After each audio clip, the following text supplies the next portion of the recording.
The boy named Crow. So you were all set for money then? The boy named Crow asks in his characteristic sluggish voice. The kind of voice you have when you have just woken up and your mouth still feels heavy and dull. But he's just pretending. He's totally awake, as always. I nod. How much? I review the numbers in my head. Close to 4 lakhs yen in cash, plus some money I can get from an ATM. I know it's not a lot, but it should be enough. For the time being? Not bad, the boy named Crow says. For the time being. I give him another nod. I am guessing this isn't Christmas money from Santa Claus? Yeah, you are right, I reply. Crow smirks and looks around. I imagine you have started out by rifling drawers, am I right? I don't say anything. I know whose money we are talking about, so there is no need for any long winded interrogations. He's just giving me a hard time. No matter, Crow says. You really need this money and you are going to get it. Beg, borrow, or steal. It's your father's money, so who cares, right? Get your hands on that much and you should be able to make it. For the time being. But what's the plan after it's all gone? Money isn't like mushrooms in the forest. It doesn't just pop up on its own. You will need to eat, a place to sleep. One day you are going to run out. I'll think about that when the time comes, I say. When the time comes, Crow repeats, as if weighing these words in his hand. I nod, like by getting a job or something. Maybe, I say. Crow shakes his head. You know, you have got a lot to learn about the world. Listen, what kind of job could a 15-year-old kid get in some far off place he has never been to before? You haven't even finished junior high. Who do you think is going to hire you? I blush a little. It doesn't take much to make me blush. Forget it, he says. You are just starting out, and I shouldn't lay all this depressing stuff on you. You have decided what you are going to do, and all that's left is to set the wheels in motion. I mean, it's your life. Basically, you have to go with what you think is right. That's right. When all is said and done, it is my life. I'll tell you one thing though, you are going to have to get a lot tougher if you want to make it. I am trying my best, I say. I'm sure you are, Crow says. These last few years you have grown a whole lot stronger. I have got to hand it to you. I nod again. But let's face it, you are only 15, Crow goes on. Your life has just begun, and there is a ton of things out in the world you have never laid eyes on, things you never could imagine. As always, we are sitting beside each other on the old sofa in my father's study. Crow loves the study and all the little objects scattered around there. Now he is toying with a B shaped glass paperweight. If my father was at home, you can bet Crow would never go anywhere near it. But I have to get out of here, I tell him. No two ways about it. Yeah, I guess you are right. He places the paperweight back on the table and links his hand behind his head. Not that running away is going to solve everything. I don't want to rain on your parade or anything, but I wouldn't count on escaping this place if I were you. No matter how far you run, distance might not solve anything. The boy named Crow lets out a sigh, then rests a fingertip on each of his closed eyelids and speaks to me from the darkness within. How about we play our game? He says. All right, I say. I close my eyes and quietly take a deep breath. Okay, picture a terrible sandstorm, he says. Get everything else out of your head. I do as he says. Get everything else out of my head. I forget who I am, even. I am total blank. Then things begin to surface. Things that, as we sit here on the old leather sofa in my father's study, both of us can see. Sometimes fate is like a small sandstorm that keeps changing direction. You change direction, but the sandstorm chases you. You turn again, but the storm adjusts. Over and over, you play this out. like some ominous dance with death just before dawn. Why? Because this storm isn't something that blew in from far away, something that has nothing to do with you. This storm is you, something inside you. So, all you can do is give into it. Step right inside the storm, closing your eyes and plugging up your ears so the sand doesn't get in, and walk through it step by step. There is no sun there, no moon, no direction, no sense of time. Just fine white sand swirling up into the sky like pulverized bones. That's the kind of sandstorm you need to imagine. And that's exactly what I do. I imagine a white funnel stretching vertically up like a thick rope. My eyes are closed tight, hands cupped over my ears, so those fine grains of sand can't blow inside me. The sandstorm draws steadily closer. I can feel the air pressing on my skin. It really is going to swallow me up. The boy called Crow rests a hand softly on my shoulder, and with that, the storm vanishes. From now on, no matter what, you have got to be the world's toughest 15-year-old. That's the only way you are going to survive. And in order to do that, you have got to figure what it means to be tough. You following me? I keep my eyes closed and don't reply. I just want to sneak off into sleep like this. His hand on my shoulder, I hear the faint flutter of wings.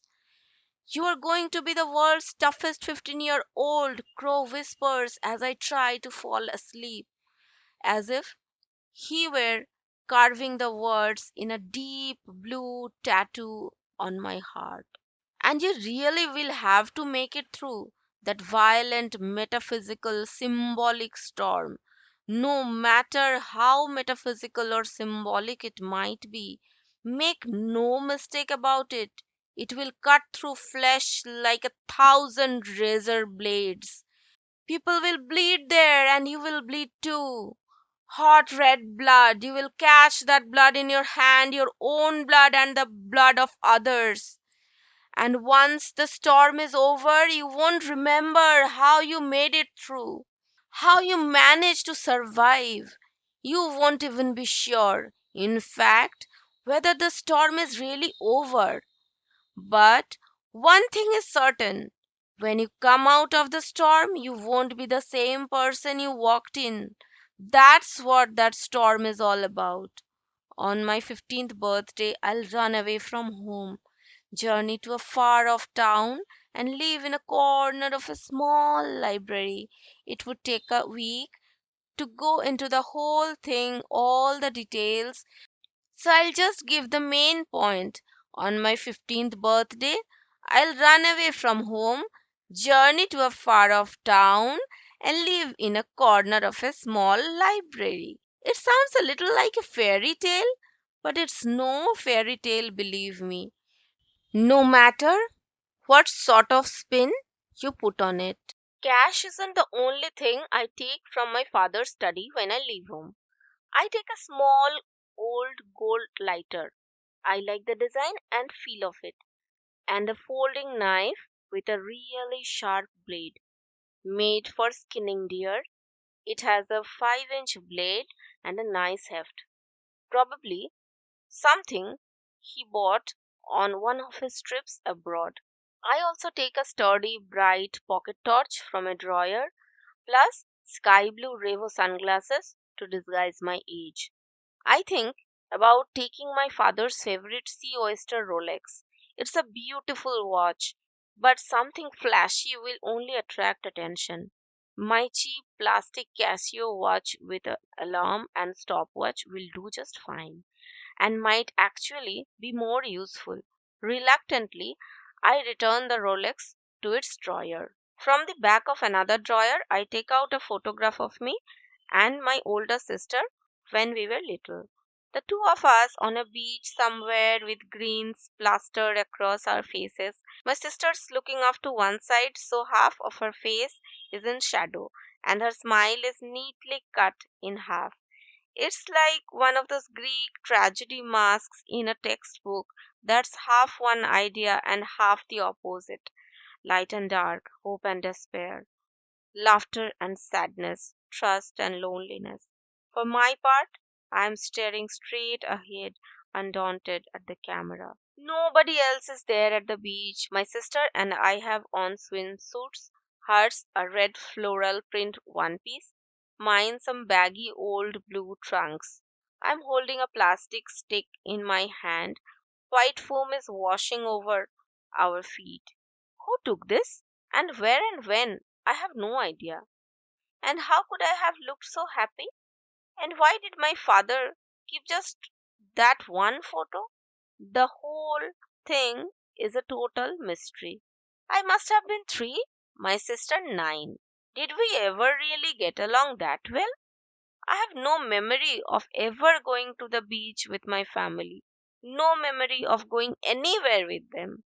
No matter though, there is no way I am going to leave that photo with my father, so I put it in my wallet. I don't have any photos of my mother. My father threw them all away. After giving it some thought, I decide to take the mobile phone with me. Once he finds out I have taken it, my father will probably get the phone company to cut it off. Still, I toss it in my backpack along with the adapter. Doesn't add much weight, so why not? When it doesn't work anymore, I'll just throw it away. Just the bare necessities, that's all I need. Choosing which clothes to take is the hardest thing. I'll need a couple of sweaters and pair of underwear, but what about shirts and trousers? Gloves, scarves, shorts, and a coat? There is no end to it. One thing I do know, though, I don't want to wander around some strange place with a huge backpack that screams out, "Hey everybody, check out the runaway." Do that, and someone was bound to sit up and take notice. Next thing you know, the police will haul me in and I'll be sent straight home if I don't wind up in some gang first. Any place cold is definitely out, I decide. Easy enough, just choose the opposite, a warm place.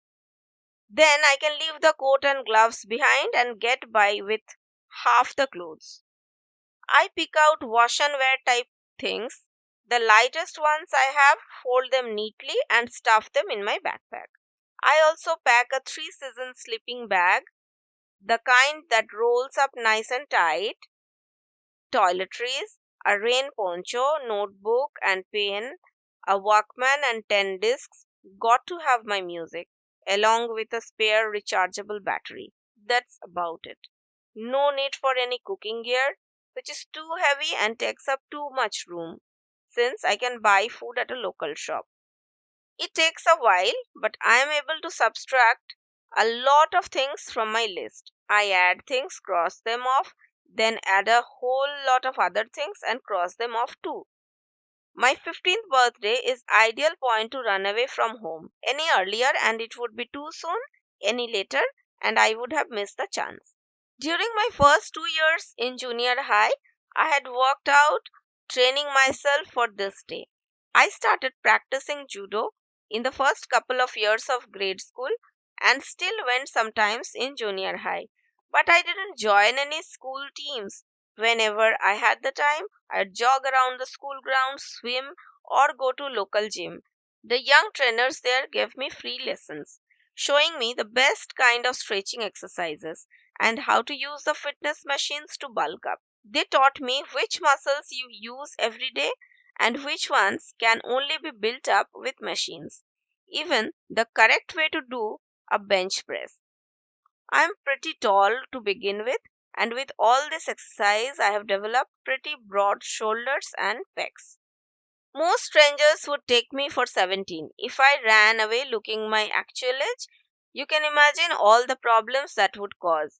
Apart from the trainers at the gym and the housekeeper who comes to our house every other day, and of course the bare minimum required to get by at school, I hardly talk to anyone. For a long time, my father and I have avoided seeing each other. We live under the same roof, but our schedules are totally different. He spends most of his time in his studio, far away, and I do my best to avoid him. The school I am going to is a private junior high for kids who are upper class or at least rich.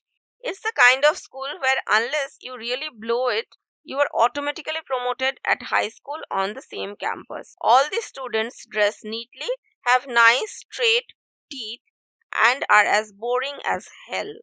Naturally, I have zero friends. I have built a wall around me, never letting anybody inside and trying not to venture outside myself. Who could like somebody like that? They all keep an eye on me from a distance. They might hate me or even be afraid of me, but I'm just glad they didn't bother me because I had tons of things to take care of, including spending a lot of my free time devouring books in the school library. I always paid close attention to what was said in the class, though, just as the boy named Crow suggested. The facts and techniques or whatever they teach you in the class isn't going to be very useful in the real world, that's for sure. Let's face it, teachers are basically a bunch of morons. But you have got to remember this: you are running away from home. You probably won't have any chance to go to school anymore. So, like it or not, you better absorb whatever you can while you have got the chance. Become like a sheet of blotting paper and soak it all in. Later on, you can work out what to keep and what to unload. I did what he said, as I almost always do. My brain like a sponge. I focused on every word said in class and let it all sink in. Worked out what it meant and committed everything to memory. Thanks to this, I hardly had to study outside the classroom, but always came out near the top on exams. My muscles were getting hard as steel. Even as I grew more withdrawn and quiet, I tried hard to keep my emotions from showing so that no one, classmates or teachers alike, had a clue what I was thinking. Soon I would be launched into the rough adult world, and I knew I would have to be tougher than anybody if I wanted to survive. My eyes in the mirror are as cold as lizards. My expression fixed and unreadable. I can't remember the last time I laughed or even showed a hint of smile to another person, let alone myself. I'm not trying to imply I can keep up this silent, isolated facade all the time. Sometimes the wall I have erected around me comes crumbling down. It doesn't happen very often, but sometimes. Before I even realize what's going on, there I am, naked and defenseless and utterly confused. At times like that, I always feel an woman calling out to me like a dark, omnipresent pool of water. A dark, omnipresent pool of water. It was probably always there, hidden away somewhere. But when the time comes, it silently rushes out, chilling every cell in your body. You drown in that cruel flood, gasping for breath. You cling to a vent near the ceiling, struggling, but the air you manage to breathe in dry and burns your throat. Water and thirst, cold and heat, these supposedly opposite elements combine to assault you. The world is a huge space, but the space that will take you in, and it doesn't have to be very big, is nowhere to be found. You seek a voice, but what do you get? Silence. You look for silence, but guess what? All you hear over and over and over is the voice of this woman. And sometimes this prophetic voice pushes a secret switch hidden deep inside your brain. Your heart is like a great river after a long spell of rain spilling over its banks. All signposts that once stood on the ground are gone, inundated and carried away by that rush of water. And still the rain beats down on the surface of the river. Every time you see a flood like that on the news, you tell yourself, that's it, that's my heart. Before running away from home, I wash my hands and face, trim my nails, swab out my ears, and brush my teeth. I take my time making sure my whole body is well scrubbed. Being really clean is sometimes the most important thing there is. I study my face in the mirror, genes I inherited from my father and mother, not that I had any recollection of what she looked like, created this face. I can do my best not to let my emotions show, keep my eyes from revealing anything, bulk up my muscles, but there is not much I can do about my looks. I am stuck with my father's long, thick eyebrows and deep lines between them. I could probably kill him if I wanted to. I'm definitely strong enough and I can erase my mother from my memory. But there is no way to erase the DNA they passed down to me. If I want to drive that away, I'd have to get rid of me. There is a woman contained in that, a mechanism buried inside me, a mechanism buried inside you. I switch off the light and leave the bathroom. A heavy, damp stillness lies over the house. The whispers of people who doesn't exist, the breath of the dead. I look around, standing stock still, and take a deep breath. The clock shows 3 p.m. and two hands, cold and distant. They are prepared to be non committal, but I know they are not on my side. It's nearly time for me to say goodbye. I pick up the backpack and slip it over my shoulders. I carried it number of times, but now it feels so much heavier. Shikoku, I decide. That's where I'll go. There is no particular reason it has to be Shikoku.